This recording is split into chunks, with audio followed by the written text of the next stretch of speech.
to no one. I wanna spend some time alone, and now with you, you always bother me with something. You made me do what I don't want, and you leave me all alone. I don't wanna know how fast I have grown. Could you please unfollow me on your Instagram?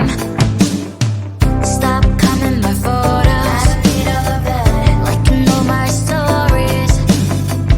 This is making me nervous. Give me some room.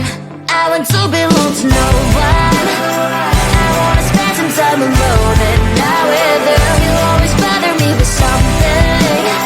You made me do what I don't want, and you leave me all alone. Why don't you remember that my age is tender?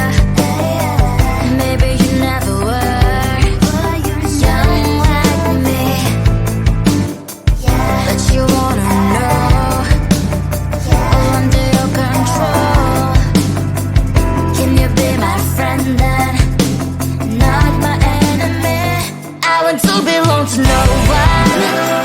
I wanna spend some time alone, and now with you, you always bother me with something.